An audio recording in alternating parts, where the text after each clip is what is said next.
You're listening to Frank Vaughn on the Angry Marks Podcast Network.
Welcome to the WWE Payback Recap Show on the Angry Marks Podcast Network. I'm your host, Frank Vaughn, joined by Mike Poland and Kilikev producing on the board.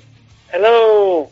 Well, we had ourselves a pay-per-view tonight, and a lot happened, and not much happened all at the same time. We'll run down a few things to go over tonight. One of our WWE superstars had what looked like a pretty serious injury. That in just a moment. Yeah. AJ managed to beat Roman Reigns twice tonight and still walk away empty. That was due to the efforts of our dueling on Raw. So that's just the setup. Let's get into what all happened tonight. Mike, I wanted to start with the pre-show match, Kalisto and Ryback. This was good. I like this. Yeah, it was a good match. Lots of action. I mean, I expected that from Kalisto. I didn't expect Ryback to necessarily do all that well. I worried about these two when they first started feuding. I was like, Ryback's one of these big, typical meathead brawlers, and Kalisto's a luchador. So I thought, how's that going to be? The only problem I have here with the U.S. title is, do you remember a year ago when John Cena was holding the title, so he's kind of making it matter?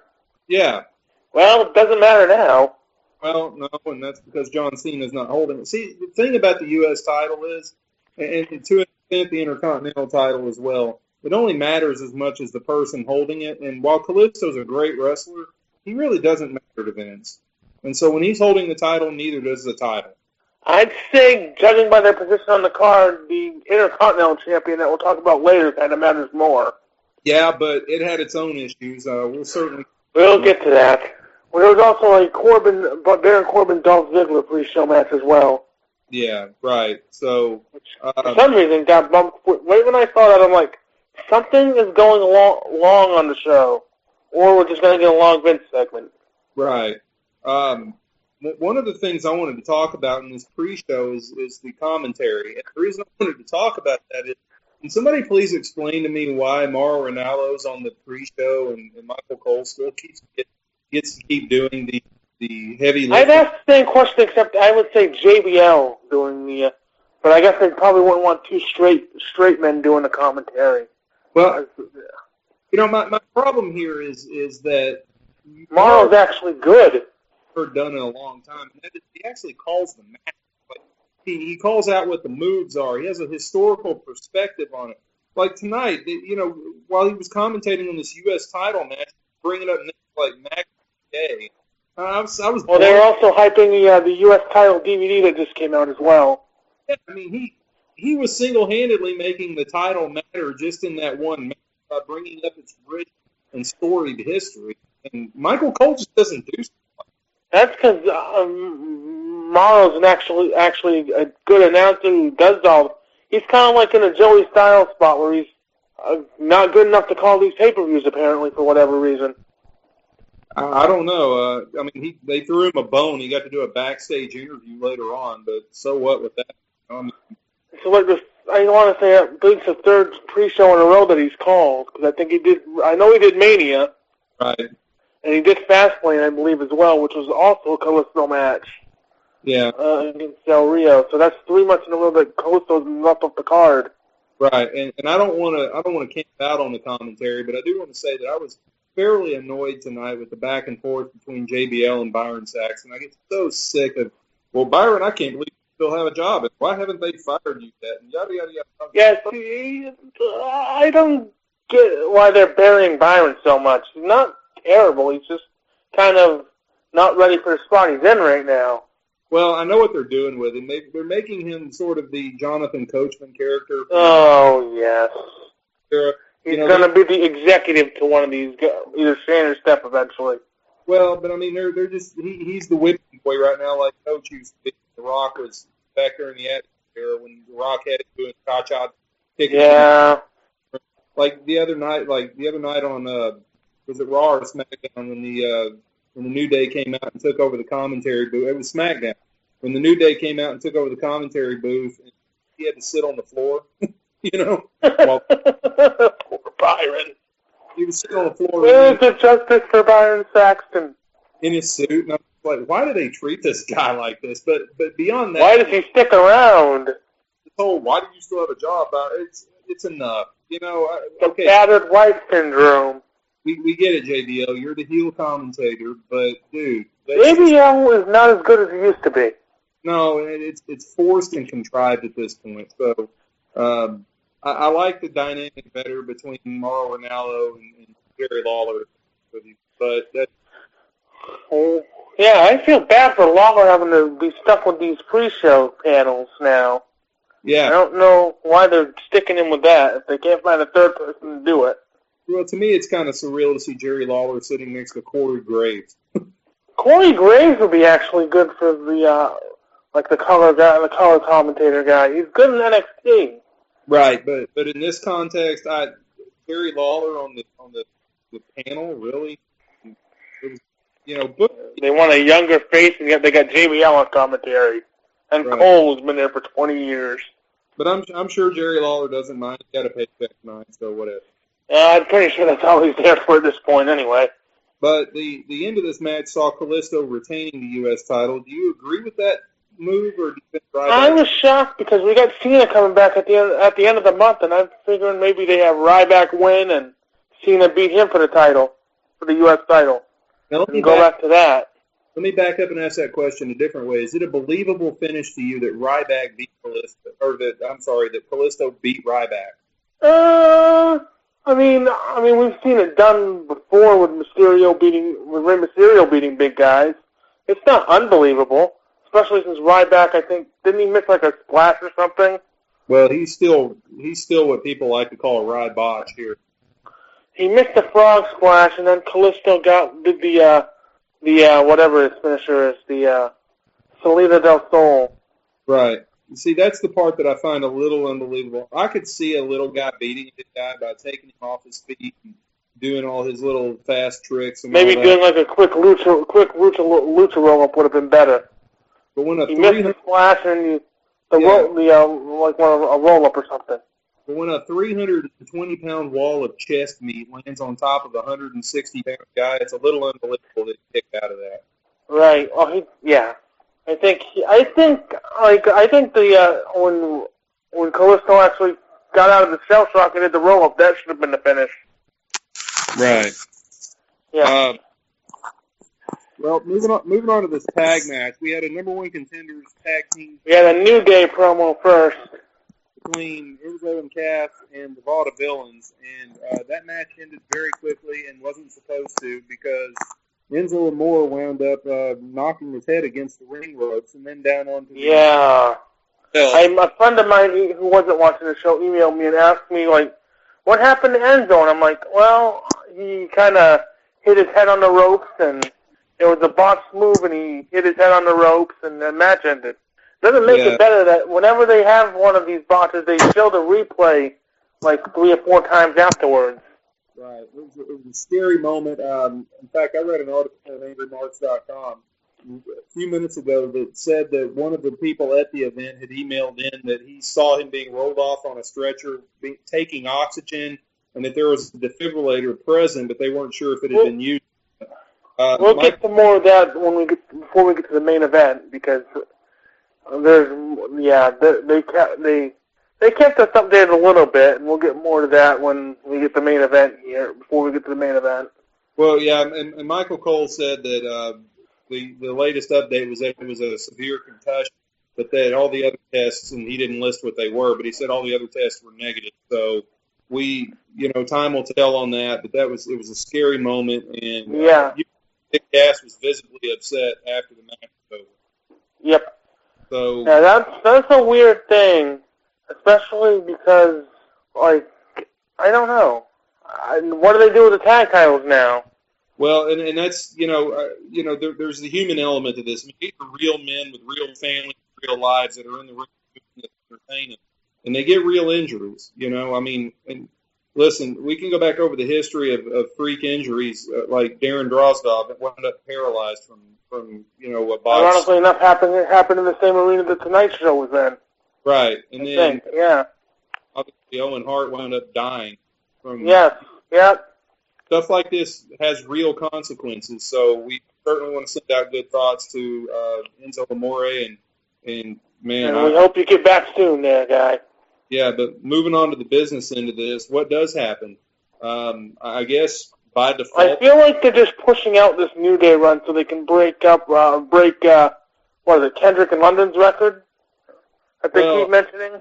Yeah, and I think I was hoping anyway that the plan was that Enzo and Big Cass would end up beating the New Day and taking the tag titles. But now I feel like they might give it to Gallows and Anderson. Well, I mean, they're not even in the picture with that right now. They've got plenty on their plate. But just looking at what we're dealing with at the moment, I guess the Vaudevillains are the number one contenders by default now, which means those titles probably are not going to change hands. I just don't see them. I don't see them taking the titles right now. I think New Day will probably hold them until SummerSlam, maybe? Possibly. Maybe give them a 1-year run? I guess. I mean, the New Day is, for me, I have a little bit of a different take on the New Day than a lot of people do. I read articles on Bleacher Report and in different places where they say, the New Day, they're the best thing going in WWE, and they never get old. And for me, they've gotten kind of... I mean, they come out with little unicorn horns on, and they do their little pelvic dance, and they do their little shtick, and I don't know. We've been watching this for a good 6-8 months now, and I'm starting to get bored with it. Yeah, I think it also doesn't help. They haven't defended the titles in like 3 or 4 months at this point. Well, and then there's that. I mean, it's Vince has a long history of doing that with titles that he doesn't really care about. So, I remember when Dean Ambrose held the U.S. title when he was still with the Shield, and he defended that title like twice in 6 months. I think that one can be defended because he was also in Shield feuds for a lot of that time, too. Well, right, but I mean, we saw titles defended in Evolution. We saw titles defended in DX. We saw titles defended in the Four Horsemen. But for some reason, Shield, he carried that title around for like 6 or 8 months and defended it maybe twice. Yeah, blatant disregard for a lot of titles. And, I would love to be a fly on the wall in the boardroom meetings at WWE headquarters. You're not the only one. It's sort of the jockeying back and forth between, Triple H and Vince over how things get booked. Because if Triple H had his way, those tag titles would be important. But Vince is just never really... If Triple H had his way, every title will probably be important. Right. But when you leave, when Vince makes the decision on these things, the tag titles just don't get a lot of play, man. And what's interesting is we have all these tag teams now. You've got the Vaudevillains, you've got the Usos, you've got, the New Day. Lucha Dragons, if you want to keep them together. Even though they're sort of not even tagging together much anymore because... They have a couple of times in the last month, but yeah. Right, but they're not competing in the tag team division now because Kalisto's got the U.S. title and Sin Cara's whatever. Sin Cara. So, Sin Cara is Sin Cara. Exactly. So what happens with these tag titles now? On the back burner. I have to believe that the plan was for Enzo and Cass to win that match tonight, and that they probably were going to take the titles at Extreme Rules. But now that the Vaudevillains are the number one contender by default, I don't think they change anything. Yeah, it's another token defense. Right. And they just frankly got to padding the record. So, but that's, again, real-world consequences to these injuries. Yeah. So, moving on from there, we had a grudge match tonight, again, between Kevin Owens and Sami Zayn. Excellent match. This was good. This was great. Excellent. What a surprise that it ended clean, though. I wasn't expecting that. Yeah, I was surprised it ended clean, and I guess I'm mildly surprised that Kevin Owens just keeps going over this guy over and over and over again. And not that They're trying to do the underdog thing with Sammy, but unfortunately they need Sammy to win a match every now and again. And it's not that Owens shouldn't win these matches. It's just that why do we keep having them if that's always going to be the result? I don't know. Booking astounds me sometimes. Kevin Owens does not need to keep beating Sami Zayn to be over with the crowd. I mean, look, we're all bought in at this point, okay? We really are. But if they're going to keep having these two feud, then they've got to throw Zayn a bone here or there, right? Yeah, and now they're... we'll get into the Intercontinental title match in a second, but it looks like they're setting up a four-way feud now. Yeah, and you know what? Let's just go ahead and blend those two together because they did blend together. And I want to say this first of all. Cesaro and Miz actually put on a pretty decent match tonight. But listen, when I used to do the Tuesday AMP show, and I was on the record, and I got a lot of hate on Twitter and through emails from some of our listeners for talking very bluntly about Cesaro's outlook in this company. I just kept saying that he's not going to get anywhere. He's never going to win the world title. He's never going to get close. I don't disagree with that, actually. But at this point, it's done. I mean, you know, I said that 2 years ago, and people hated me for it. But now I'm looking at this and going, Cesaro is just never going to be on Vince's good side. I don't know what happened there, but he's a fantastic wrestler. He's a great talent. He's brute strength, and he's got a presence that crowds respond to. And Vince just does not give a shit. Is it because he's foreign? Well, okay. So's Kevin Owens. Yeah, but Owens I don't think has as much of an... I don't know, because Sheamus is also foreign, and he's been champion like 3 or 4 times at this point. Alberto Del Rio's foreign. He's been champion 3 or 4 times. Chris Jericho's a 6-time world champion. He's from Canada. Edge was from Canada, and he's in the Hall of Fame. So, is it because he's European foreign? I don't know. I could be. It could be that. We both argue for and against that because look at the people that should have gotten over and never did. Wade Barrett. Regal, Barrett. Yeah. Rusev. But then look at the ones that did, the ones we just named. Del Rio, Rey Mysterio. He's from America, but he plays that Mexican character. Well, Del Rio and Mysterio are Mexicans. Right. I guess to Vince that's not really foreign for whatever reason. So your Canadians get over all the time. So it's a mixed record on that. The bottom line is Cesaro should be getting over, should have been all along. He's just never going to. I agree. It's a shame because he's a great wrestler, but he's just on Vince's shit. He's eternally on Vince's shit list for whatever reason. Yeah, and he's there forever. So when you're jobbing to The Miz, right? Yeah.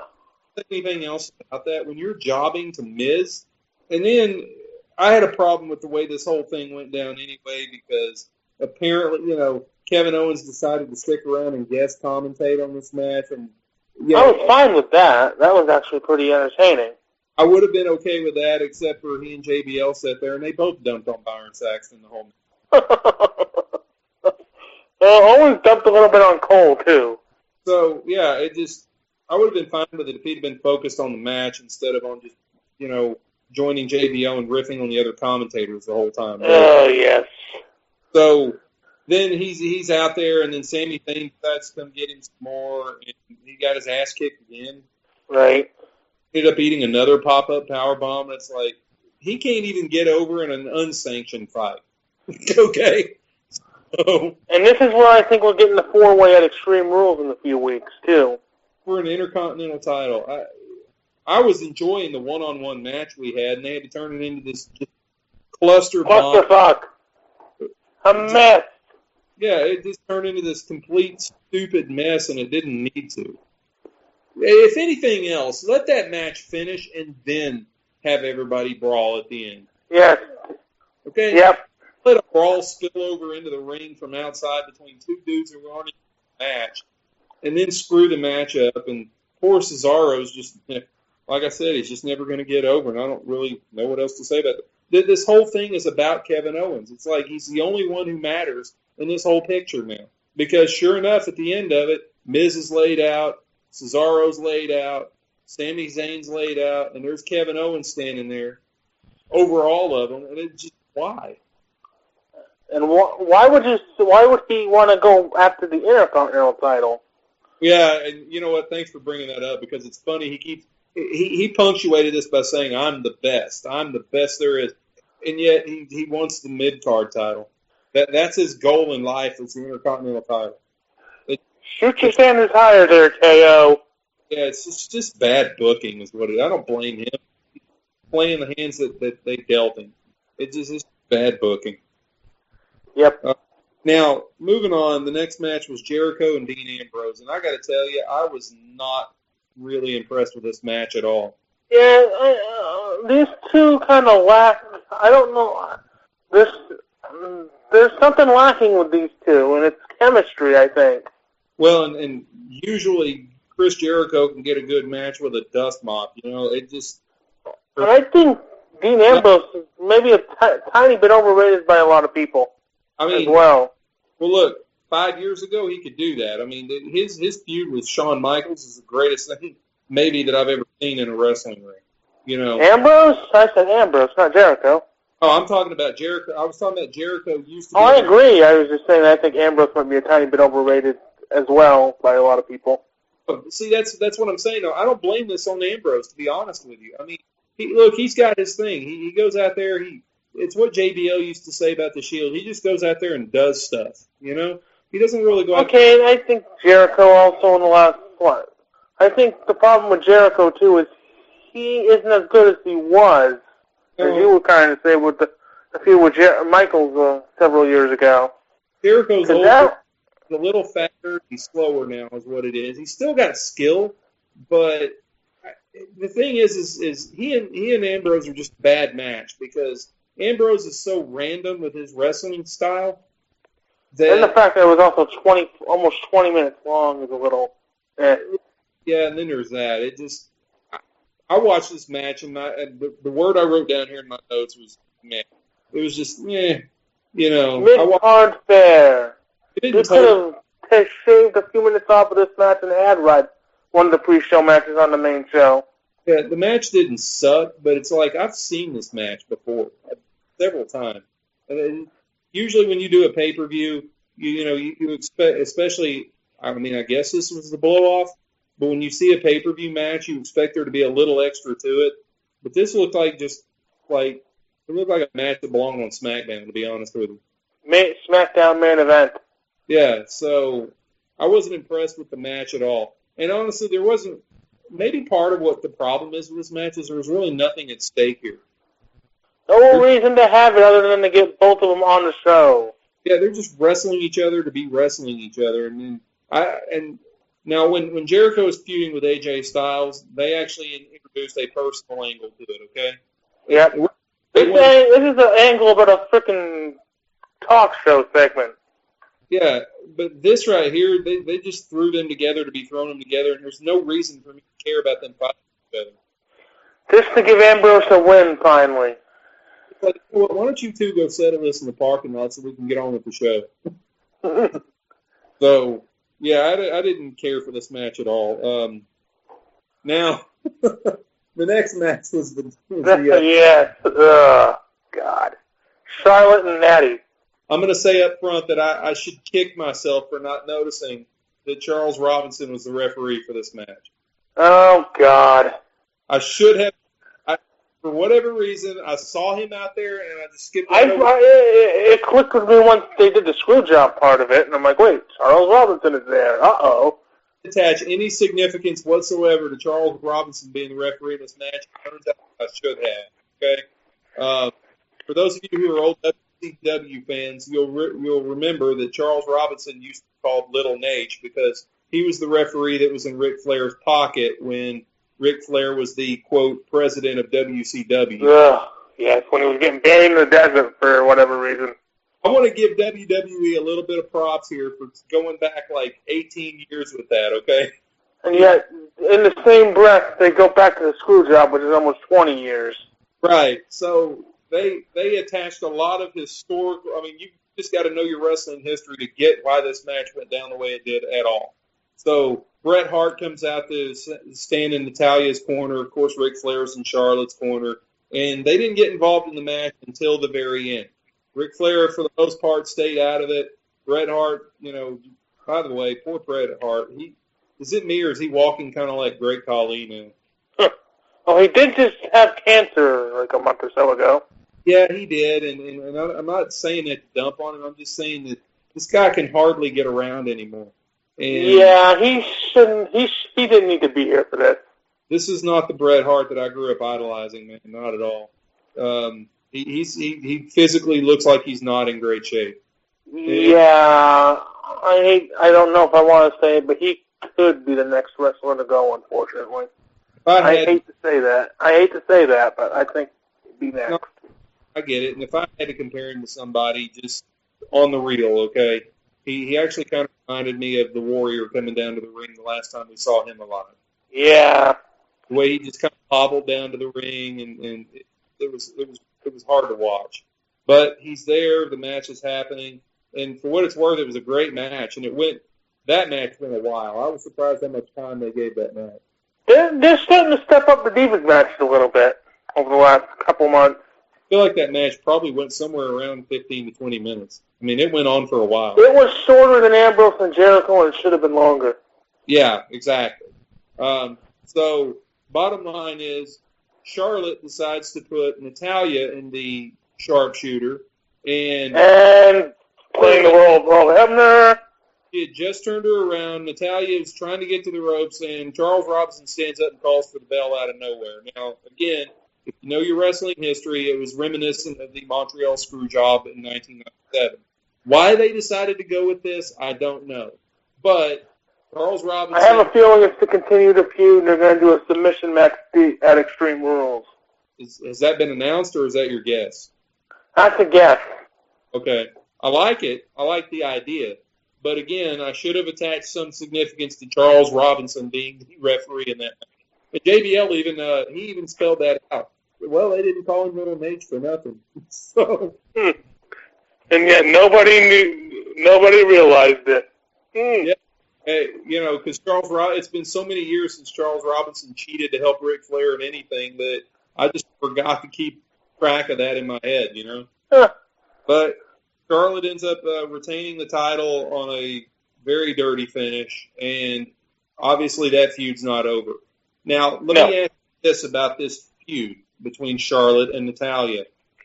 Sasha Banks is on the sidelines right now. Paige is on the sidelines right now. You've got Becky Lynch is on the sidelines right now. We only saw Sasha Banks in a backstage segment tonight, like very briefly, and we didn't see the other two at all. Is it a good thing that Charlotte and Natalya are feuding? I think Sasha right now, I think they'll reintroduce Sasha probably for SummerSlam, just because it's the whole Brooklyn tie-in. And that's where she lost the NXT title and everything else. And then Becky and Paige, I'm not sure who Paige pissed off, actually, at this point. She's been buried for a while. Right. And listen, I don't know how much longer they're going to carry on this feud between Charlotte and Natalya. By the way, I think they'll have one more match at Extreme Rules, and then they'll probably do some type of mystery thing at Money in the Bank if they decide to do a women's match there. Maybe, but I don't see Natalya win the title in this feud. Which is unfortunate because she kind of deserves to win the title right now. Well, yeah. At least as a kind of a thank you for being loyal to the company. Well, not only that, but she held the Divas title. But I think it would be good for her to to attach herself to the historical significance of the women's championship. Even if it's only like a month run where she beats Charlotte at the next show and then loses that Money in the Bank, and then we head to SummerSlam. Well, I would be okay with them hot shot title back and forth between them. It would create some interest in this feud because again, it goes back to what we said about Kevin Owens and Sami Zayn. Why do these two wrestling each other if the outcome is always going to be the same?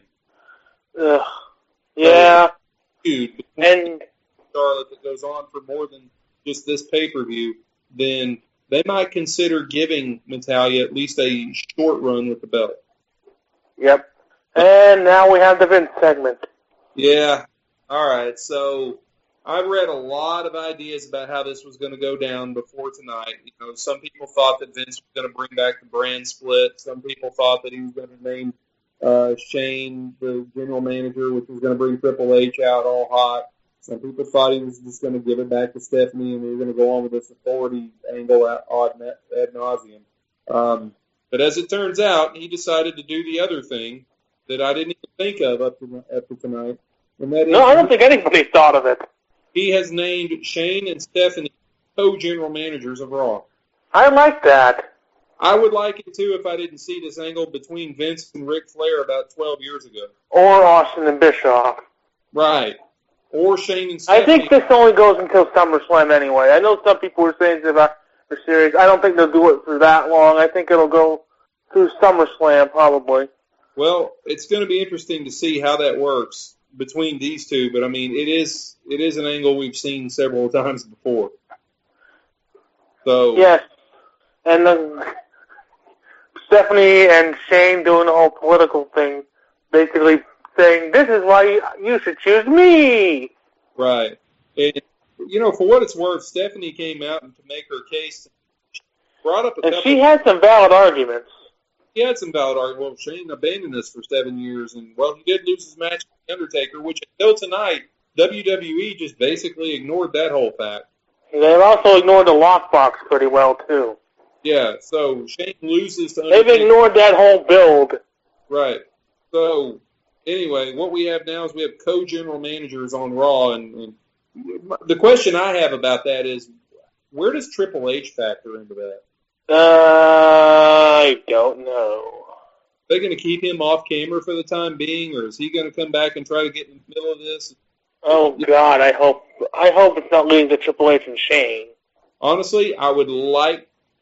What I think probably will end up happening is there'll end up being another match for Control of Raw down the road. Maybe at Extreme Rules, although I doubt it's going to come that quickly. Maybe it'll be... No, they're going to push this out for a few months, I think. I could see it maybe being Battleground. Right. To maybe make that show seem a bit bigger than it usually is. Now that we know that Shane can still go in the ring, and we know Triple H can still go in the ring, that's probably what we're going to end up seeing at some point, is those two going at it for control of Monday Night Raw. Which probably won't be too terrible. No, I mean, the match will be fine. Like I said, they can both still and wrestle. They probably can gimmick the hell out of it anyway. Although I have to ask this question, now that we're on the subject of Triple H, because he does factor into all of this, and the question I have to ask is, why haven't we seen him since WrestleMania? Now, follow me on this one. I have no idea. The match he had at WrestleMania with Roman Reigns was shorter than I thought it would be. It was a short match, and we haven't seen him since. Did he get hurt in that match? No, because he just wrestled at one of the European house shows a couple weeks ago. Oh, okay. So I have to wonder why it went down the way it did then, because, look, I remember just several years ago him in a ring with The Undertaker. That was 30 minutes of false finishes, and they hit each other with everything, and, trash cans and baseball bats and chairs, and he kicked out of everything The Undertaker hit him with until the very end, right? And they were gone for a year after that. But then this time he gets taken out by one spear and the whole match is over. Woof. Make Roman strong. Listen, these pay-per-views have gotten so cartoonish with the kickouts, and we saw that again tonight, okay? I mean, I watched Sami Zayn and Kevin Owens throw everything but the kitchen sink at each other. I watched Roman Reigns and AJ Styles throw everything at each other. I saw some gruesome matches, some really hard-hitting matches tonight, and guys just kept kicking out of everything that was thrown at them. But yet, that match at WrestleMania, Triple H gets hit with one spear and it's over. And then we don't see him. I mean, I don't know. Seems a little strange to me. Yeah, but if he's if he's out there running the house show circuit right now, good on him, you know? Yeah. So, but anyway, Stephanie had some good points. You know, Shane left for 7 years. He lost to The Undertaker. He doesn't have, I think she said that he doesn't have intelligence. So, he came out and he made some good points too. And his points were simply that, hey, hasn't Raw been better since I've been in charge? 3 out of 4. Well, I mean, last week's Raw wasn't all that good. Maybe. I mean, look, you do 52 shows a year, they're not all going to be good. But correct. But you know, when you're looking at this, the product has been better since WrestleMania. Now, yeah. Obviously, Shane's not really in charge of anything. Okay, I mean, we're talking about on-screen opponents. Somebody's back there booking their ass off right now, which I don't get it. Why didn't they do that leading into WrestleMania? Okay, but they're about to have some booking problems coming up soon anyway. Like John Cena announced this past week that he's coming back around Memorial Day. Where do you put him? Where do you put Rollins when he comes back? Where do you put Rollins when he comes back? Well, I know where you put Rollins when he comes back. Orton. Where do you put him if he comes back? Well, I mean, I know what's going to happen with Rollins. That's why AJ Styles didn't win the title tonight. Yeah, he's going to go after Reigns. But Cena and Orton right now don't seem to fit into the picture for when they come back. Well, you know what? I'm glad you brought up Orton. Orton doesn't fit into the picture right now, but then he wasn't really fitting into the picture before he got hurt either. Yeah, Orton had a weird run over the last couple of years. It seems like. Yeah, I mean Randy Orton. I don't know. I don't know what it is. Well, I think he's somewhat in Vince's doghouse too. Yeah. So, but Randy Orton's been booked not very well lately. What do you do with him when he comes back? I don't know. What's funny though is I've heard Seth Rollins mentioned several times lately as somebody that is out right now. Obviously, John Cena's absence has cast a big shadow over the company. Nobody's really talking about Randy Orton. I've heard a few people on the net talking about him, but yeah, it doesn't seem... Because I think there's a lot more out to Orton, because I've heard people say that he might not come back ever after this injury or something.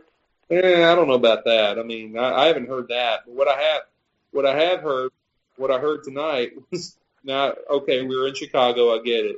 But I heard CM Punk chants tonight, and that guy's been gone for over 2 years. God's sake. Only because it's Vince's first time in the building since Punk, which is odd to say because that happened 2 years ago. But if you'll notice, they only chanted his name when Vince was out there. Yes. Not throughout the rest of the show. Listen, I've seen the Chicago crowd over the last 2 years. I've seen them be very, very obnoxious with the CM Punk business, okay? They'll drown out every match chanting his name. They'll drown out every promo chanting his name.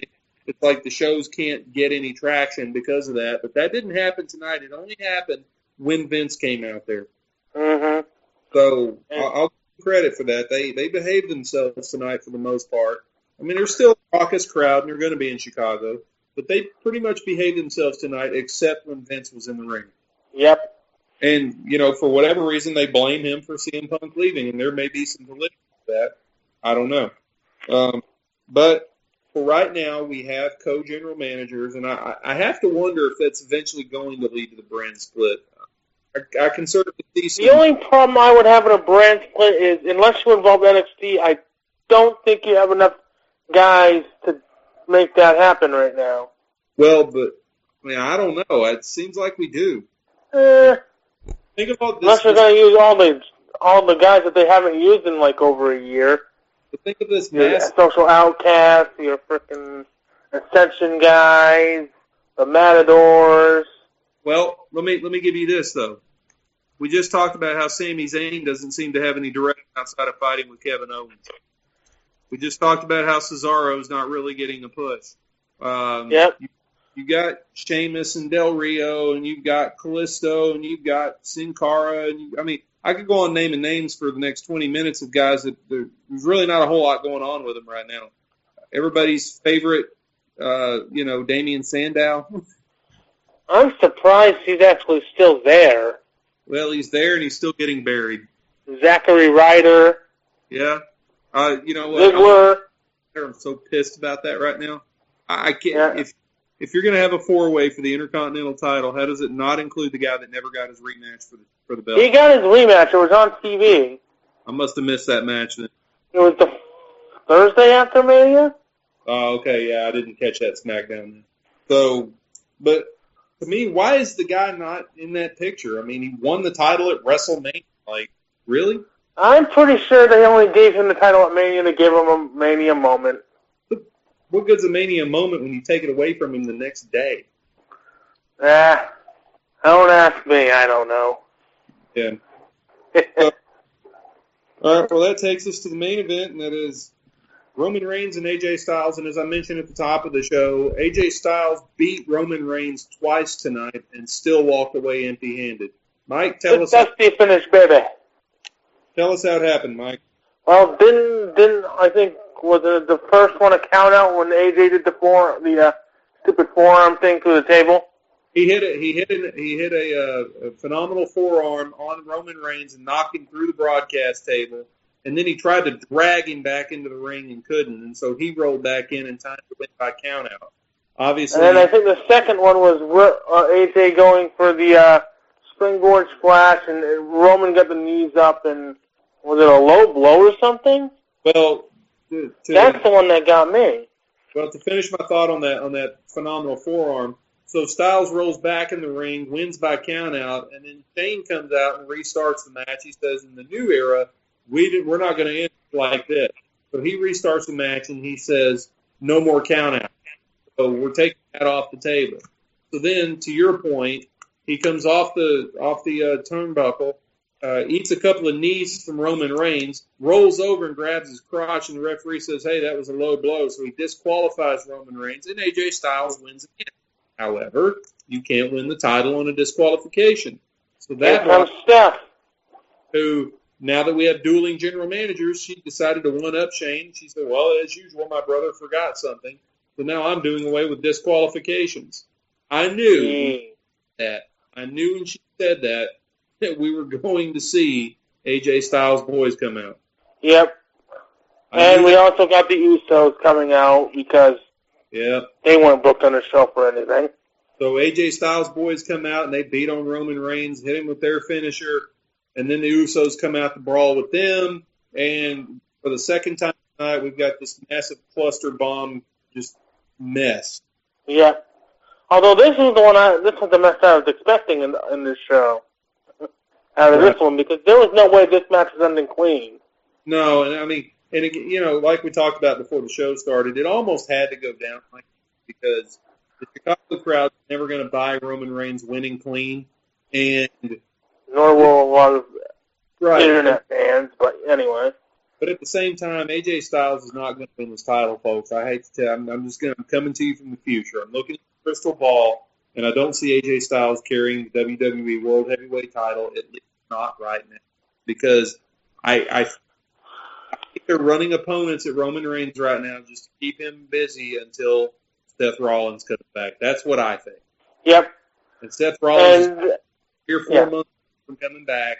And so you can count on Roman. He never technically lost the title. He was stripped of it because of an injury. Right. So you can count on Roman Reigns carrying that title at least till SummerSlam. I'm going to tell you that right now. Yep. Because I think that's... Here's the other thing with that is that we go backstage after the match and they're like, Vince is there like, when should there be a rematch? And they're going, oh, so Extreme Rules is in 3 weeks. Yeah.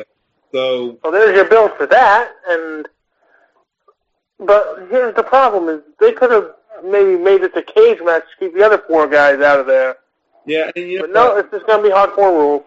When you talk about build for matches, we're already building for Extreme Rules, and I mean they hadn't even rolled the credits on Payback yet. And they were already announcing that the rematch is going to be at Extreme Rules in 3 weeks. There wasn't a great build to this match. Now we've only got 3 weeks to build the next pay-per-view. I feel like this show shouldn't have happened, actually. It wasn't that as bad. It's just you could have had a 6-week build between Mania and Extreme Rules. And I think that would have been better. Yeah, and every once in a while we hit these stretches where we cram like 3 or 4 papers into a 6 or 8 week couple of months span. It's crazy because, in fact, I want to say there was one time last year where they sandwiched King of the Ring in between 3 pay-per-views that happened all within 6 weeks of each other. And of course, the time at the end of 2006 when we had like 20 pay-per-views in a month. Yeah, so when you throw in the NXT takeovers and all that stuff, it's a lot for us. It's overload. It's a lot to invest in such a short period of time. And, we went from WrestleMania. And to be fair, WrestleMania was what, 6 weeks ago, 5 weeks ago? 4 weeks ago. Okay, so 4 weeks ago, and now we've only got 3 weeks to the next pay-per-view, so that's 3 pay-per-views in a 7-week span. Yep. Yeah. Especially when your product is kind of starting to get hot, but it's not really hot, and people aren't liking Roman and all that stuff. Doing that many pay-per-views that close together probably isn't a good idea. Well, and all you folks out there listening to this, both of you, who think that, Roman Reigns should not be holding the title, you need to understand that Roman Reigns is holding the title until Seth Rollins comes back. That's the theory I'm going with here. So if you want to see Seth Rollins beat Roman Reigns, then stop complaining about Reigns having the belt. Okay? It's necessary. Otherwise, Seth Rollins, who better to beat Roman Reigns for that title? Yep, the guy who never lost and the guy who was supposed to face originally for it. Exactly, and now it's booking that makes sense. It's just the problem is getting there. We'll go ahead and break a few more hearts though, because I'm gonna tell you who I think Seth Rollins eventually drops that title to after he gets it back. Cena. Exactly. That's exactly. He's eventually going to drop it, and probably at next year's WrestleMania. Unless they finally go with Cena and Reigns at that Mania, or Cena Taker. Yeah, Cena's going to break Flair's world title record unless he gets hurt again and just can't.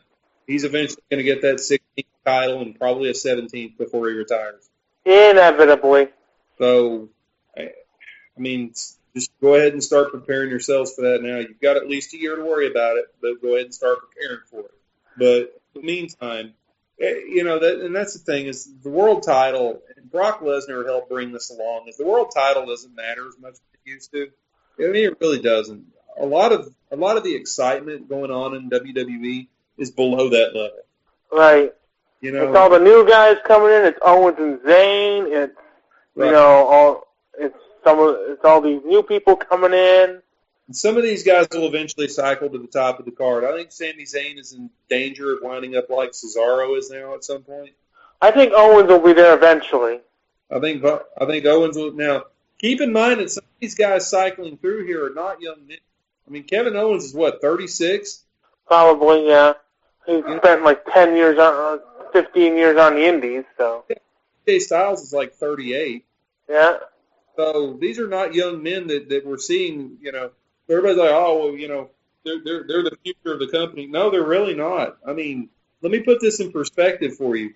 Okay, AJ Styles is 38 years old. He's been in the company, 4 or 5 months? Yes. He's been wrestling since, 2000. Right. John Cena's 38 years old. They're the same age. He's been in the company 15 years. Exactly. They're the same age. So AJ Styles is not a new cat, okay? So he's not the future of this company. He really isn't. He has a very, very small window to get over here. Yeah. He's got maybe 5 years in this company tops. I think he's signed a 3-year contract from what I heard. Yeah. But he's got maybe 5 years left doing this at all. Yep. So he's not the future of the company. He really isn't. He's the right now. And that's why he's one of those guys that if he wouldn't have stayed in TNA as long as he did, he probably would have had a longer run in WWE. Right. And you know what? Same thing with Samoa Joe. Oh, yeah. Apparently they're dedicated to just leaving him on NXT. I don't think that's so bad. But that's the thing. Roman Reigns is 28 years old, so you've got at least 10 more years of him. Yep. So that's kind of the state of WWE right now. How's this thing going to play out between Stephanie and who knows? Eventually, we'll find out as the weeks and months roll on. Yeah, eventually one of the other of them is going to have to take control. I will applaud Vince for this, and we can wrap up here, Mike. This is at least an acknowledgement that this authority storyline that's been going on for several years has finally just gotten too stale to keep going. Yep. So we needed to enter a new era. Props to Vince for mentioning the Attitude Era tonight, but I think even he realizes that something can be done to keep this thing moving forward because, you know, they have 1.8 million subscribers on the WWE Network, but the ratings on TV have been going down steadily. Yeah. So something had to be done, and it had to start with the authority. Yep. Well, Mike, I want to thank you for joining me tonight. It was a pay-per-view. I wouldn't say it was a good one or a bad one. Middle of the road. Middle of the road. Stuff happened, and we've got some things to look at moving forward. So it did its job. This is not a major pay-per-view, but it helped move some storylines along, and then that's really all you can ask for. Yep. Two things I'm watching out for going forward, though. Number one, is Chris Jericho done for a while, or is he going to stick around? Who knows? Yeah, with him, he's out, he comes back, he leaves, whatever. Law of diminishing returns. Yeah, exactly. And then the other thing is, obviously, the Stephanie and Shane thing. Does this lead to a brand split down the road? You know, where one of them Raw, the other one takes SmackDown? Does this lead to, you know, where does Triple H factor into all that? I guess we'll find out moving forward. But Yep. We'll be back doing this in 3 weeks after Extreme Rules, huh? Yeah, I probably will be, yeah. All right. Well, Yeah. in the meantime, Mike, thanks for chipping in tonight. Kev, thanks for producing the show for us, as always. And, folks, be sure to check out AngryMarks.com. Read all the